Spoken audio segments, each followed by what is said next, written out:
Folks, ito na naman ako, si TPL, the political Labandera. And, um, to be honest, hindi sana ako magbablog ngayon kasi masakit ulo ko, masama ang pakiramdam ko. Kaya lang, I noticed something kanina, mga reactions about sa sinabi kagabi ni Presidente nung nagpatawag siya ng press con sa Malacanang kagabi about sa NCOV. Nag-issue na ng statement si Presidente kagabi. So, sinabi doon ni Presidente na sana huminahon tayo, huwag tayo magpanik at huwag natin kutsain or kamuhian ang mga incheck, ang mga Chinese. Huwag daw tayo maging xenophobic. Huwag sana daw tayo magpairal ng xenophobia sa natin. Intindihin natin sila kasi ano din sila, biktima sila. May problema sila sa kanilang bansa ngayon. Yung sinabi ng Pangulo, hindi naman mali. Nagiging makatao lang, nire-remind tayo ng Pangulo na maging makatao tayo sa mga panahon ng ganito na may nangangailangan ng tulong. Hindi man yun masama. Diba? Hindi naman natin kaaway ang China sa ngayon. Kaya nga, kaibigan ang turing natin sa kanila at sila kaibigan din ang turing sa atin. And to think na maraming Pilipino ay may dugong Chinese. Walang mali sa sinabi ng Pangulo na wag tayo maging xenophobic. Ang problema, yung kabilang parlor, nagagalit sila sa sinabi ng Pangulo na wag tayong maging xenophobic. Wag tayong maging xenophobic. Xeno and xenophobic. Xenophobic is specific to being racist to Chinese. Xenophobia, Xeno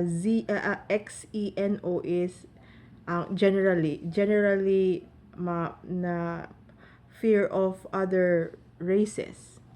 Pero sige, xenophobic tayo kasi yung mga inchik ang ano ngayon nakaka-feel na ng racism dahil sa sakit na NCOV. Parang singled out sila dahil sa sakit na to.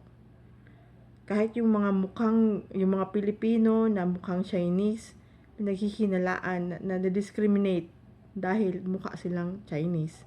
So yung mga tao na nagpapanik dahil sa sakit, kahit malayo naman tayo doon sa ground zero, iniisip na yung nakikita nila ay Chinese na kahit Pilipino yon. Mga ganun. Nagiging judgmental na. So, sinabi ng Pangulo na wag tayong maging wag natin silang wag natin sila i-discriminate. Wag tayo maging racist. Basically, yun yung sinabi ng Pangulo. Ang kabilang parlor na inis. Example ko na examplein na lang natin si Florin Hilbay. Former Solicitor General Florin Hilbay. Nagalit siya, nag-tweet siya. Minura-mura niya yung presidente. Bakit daw ganun? Hindi daw Filipino first. Yung mga tipong bakit natin inuuna yung mga Chinese? Galit na galit. Nag-PPI. Bakit daw? Dapat daw Filipino first.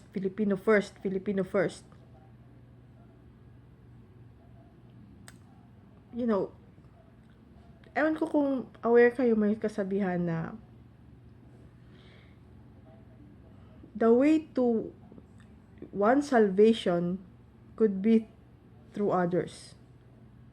Ewan ko kung narinig niyo yung ano na yun. Yung yung kasabihan na yun na sometimes kung gusto nating masalba yung sarili natin, kailangan dumaan tayo sa ibang tao.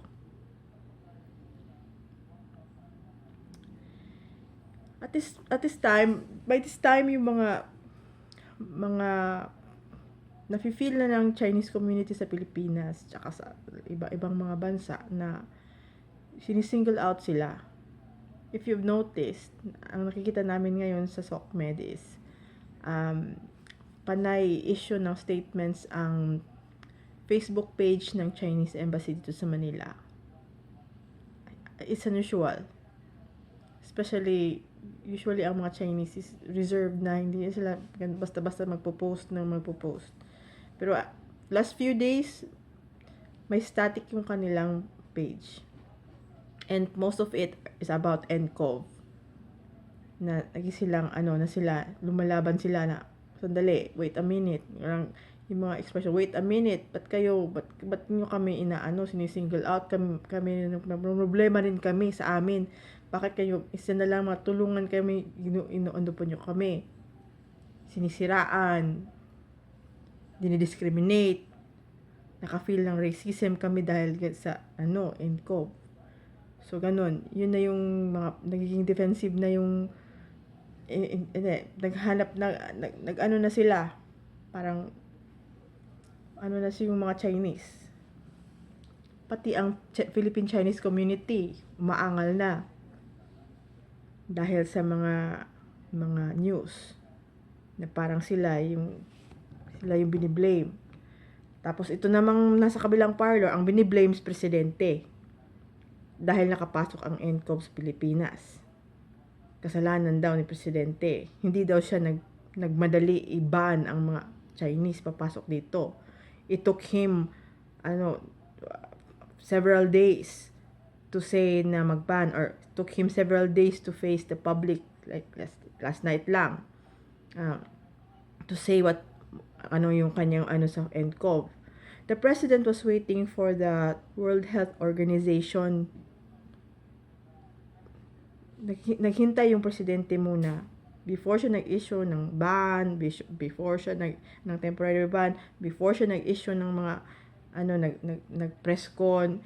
Hinintay lang niya muna yung mga reports galing sa World Health, yung mga expert natin, yung mga doktor, DOH, yung mga ganun, hinintay niya. Kinonsulta niya lahat ng tao before siya nagdesisyon. Yung World Health Organization hindi in-advise ang travel ban. FYI lang, ha. Pero ginawa pa rin natin, presidente natin is temporary ban sa mga tao na papuntang Pilipinas galing China, Hong Kong, tsaka Macau. Regardless kung anong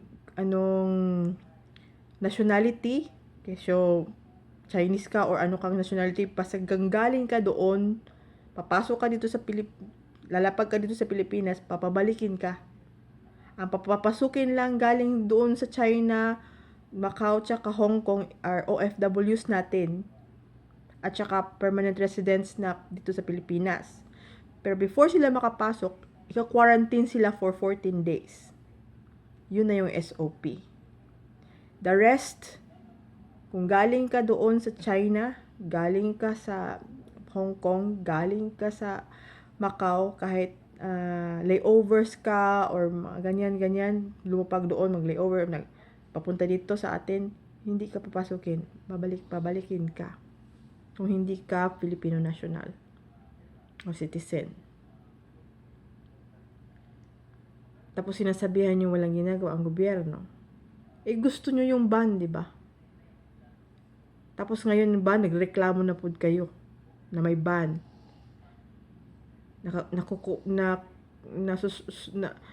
Anong tawag sa Tagalog? Makupad sa inyo yung ginagawa ng presidente. Hindi yun magkadun kadali ang ban, ang travel ban. Madaming apektado na negosyo natin, madaming apektado na tao na nag-book na ng flights, madaming kinukonsidera. Hindi lang yun, yun lang. Tapos Filipino first, yung gusto nyo. Paano na yung, yung mga arte na inaarte?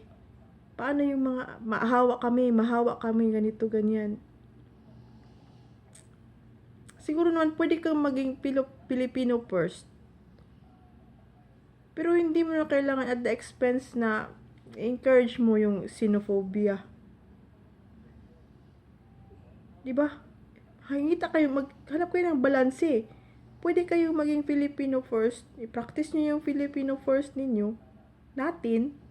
Pero hindi natin sisiraan yung mga ibang tao. Diba? Filipino first. Tapos gusto magpaano sa mga Amerikano. Assistant sa mga Amerikano kasi ayaw sa Chinese. Paano naging Filipino first yun? Huwag kayong ganun. Kung Filipino first, hindi ba tayo pwede tumulong sa kanila? Filipino first. Tulungan natin. Huwag natin siraan yung mga Chinese. Sabi nyo, may salbahe na Chinese. Salbahe si Chinese. Bakit? Wala bang salbahe na Pilipino? Ang pagkasalbahe, walang nationality. Ang pagkabait, walang nationality din. May mabait naman na Chinese, may mabait naman na Pilipino. Kung may salbahes na Chinese, may salbahes pa ng mga Pilipino. So yung mga ganun, hindi yun inaano ng nationality. Wala tayong segregate ng nationality ng mga salbahes, tsaka pwede kahit anong nationality maging salbahes. Maging gago. Maging tanga. Diba? So, Filipino first. Lagi ako syempre, isipin ko rin yung Filipino first. Pero sa pag-Filipino first natin, wag naman natin sila kamuhian. Kasi hindi na Pilipino yung nandidiri sa kapwa human being. Tao man din yun sila. Diba? Nangasaba na ko. Ano ngayon? Filipino first, tapos hindi nyo man lamang matulungan yung mga kagaya nila na may natatakot na gani yung mga ibang tao, tapos sige pa rin kayo ng sige na makamatayan, paano yung hawa tayo dito sa Pilipinas, wala tayong facilities, wala tayong we are poor, we're whatever. Maghugas kayo ng kamay. Maligo kayo. Mag-alcohol kayo. Maging malinis kayo sa sarili nyo. Uminom kayo vitamins. Huwag maarte. Magmask kayo. Ang layo-layo natin sa Wuhan. Papraning kayo tapos magpapanik kayo na wala na kayong mabili na mask. Gumawa kayo ng mask, na improvised na mask. Magtahi kayo. Inaasa nyo lahat sa gobyerno. Pati paligo nyo, gusto nyo iasa nyo sa gobyerno, pati maghugas ng kamay. Simple lang naman palakasin nyo yung resistensya nyo para hindi kayo magkasakit. Kumain kayo na maigi, maayos. Lifestyle, kung pwede, wag mo na mag-smoke, wag mo na mag-inom-inom. Minusan mo na yung mga bisyo-bisyo. Yun lang naman hinihingi. Tapos, natatakot kayo na mahawa kayo, tapos wala naman pala kayo ginagawa sa mga katawan ninyo, na maayusin yung katawan ninyo, tapos kung magkasakit kayo, i-blame nyo yung gobyerno sa mga life choices nyo, sa katawan ninyo.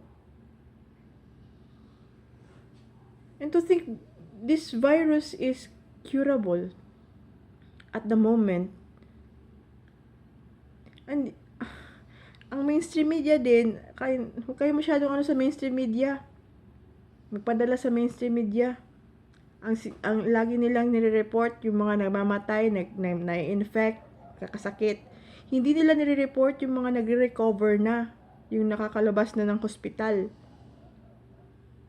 It's important, yes, it's important to know kung ilan na yung nagkakasakit at ilan na yung namamatay, yes.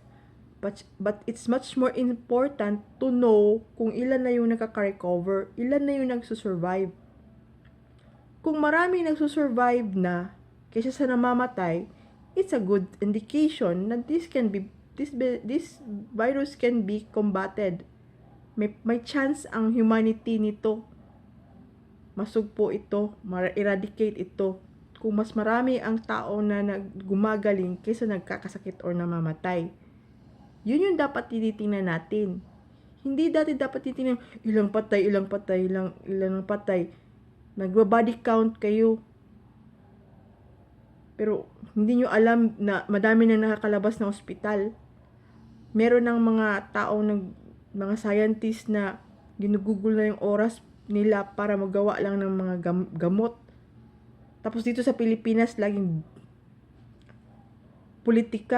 pinupolitika ang sakit.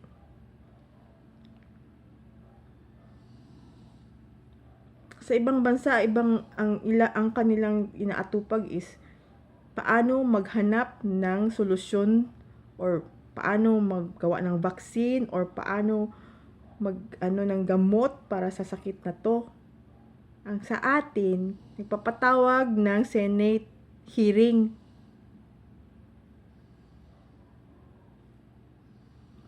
Na wala naman masyadong doktor doon. Sana may doktor doon sa isang senador man lang, sana may isang senador lang man na doktor. Bakit hindi nyo binoto yung isang doktor na tumakbo pagka senador noong 2019?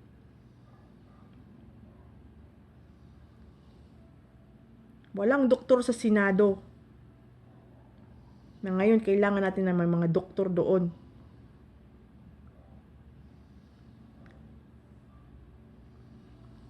Anyway, doon din sa nagrereklamo about kay Secretary Duque. Okay. Personally, meron din akong mga hinanakit kay DOH Secretary Duque. Pero at this time, wala tayong choice. Siya ang ating kinangalan na authority ng DOH ngayon. Now, kahit medyo ako kay Secretary Duque dahil sa kanyang sa Dayumbak siya, iset aside muna natin yun kasi si Secretary Duque is veteran si Secretary Duque sa mga ganitong sitwasyon. Kasi siya din yung Secretary of Health nung time na nagka-SARS nung early 2000 under former President Gloria Macapagal Arroyo. Veterano si Duque sa mga ganitong sitwasyon. So, totoo yung sinabi ni Presidente na he is the best man for this job right now with dealing with this outbreak or this virus, this crisis kung pumasok dito sa Pilipinas. I remember nung SARS sa Philippines, 2 lang yung confirmed na patay sa SARS. Correct me if I'm wrong, 2 lang, 2 Filipinos lang ang nasawi sa SARS. Nung nag-SARS outbreak sa China din galing, tsaka buong mundo. Walang travel ban noon. Nag-issue si former President Gloria Macapagal Arroyo. Wala. 2 lang yung fatalities noon dito sa Pilipinas. Si Duque ang DOH noon. So, let's give him room to deal with this. Kasi alam niya anong gawin niya sa mga ganito na sitwasyon. Yun lang. I'm with the president na on giving Duque the leeway na to deal with this because he is alam niya paano to gawin. Nasa kanya yung experience sa dealing with this type of crisis. So, Filipino first, yes. But being Filipino first does not mean we have to lose our humanity. Pilipino tayo.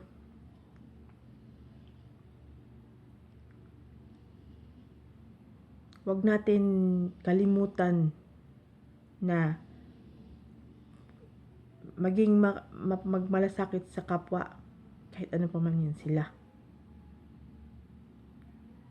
Yun ang Filipino first.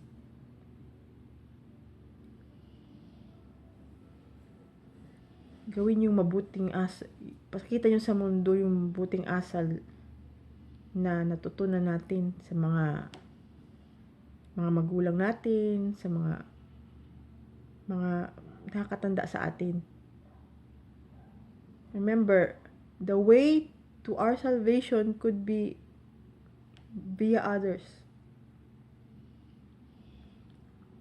Sometimes, baka, let's say, in the course of this, makahanap ng cure ang mga Chinese sa kanilang katong sakit na to. It would be beneficial for us kung i-share nila yung mga nalaman nila sa atin at saka sa mga countries na naapektuhan ng NCOV. Pero kung lagi natin silang kinukutsa, nakaka-experience sila ng racism sa atin at saka ibang mga bansa, nag-blame sila sa sakit na to, the moment na makakita sila ng cure, baka i-withhold nila sa ating lahat yung cure na yun. Kasi nga, we treat them badly. Ganun yun. Kindness takes us a long way. Diba? So, yun na yun. Kung ayaw nyo yung sinabi ni Pangulo na huwag kayo maging xenophobic, di xenophobic kayo.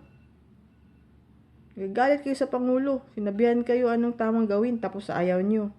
Ay, pasaway kayo. Filipino first. Yes. Pero yun nga, isipin din natin yung kapwa-tao natin. Kahit ano pa man yung nationality nila. Kaya may darating ang panahon, maapektuhan sila, maapektuhan tayo. Sinasabihan na kayo, ayaw nyo. Kasi gusto lang yung siraan yung tao, si presidente. Anyway, nawala yung sakit ng ulo ko. So, hanggang dito na lang ulit. TPL out.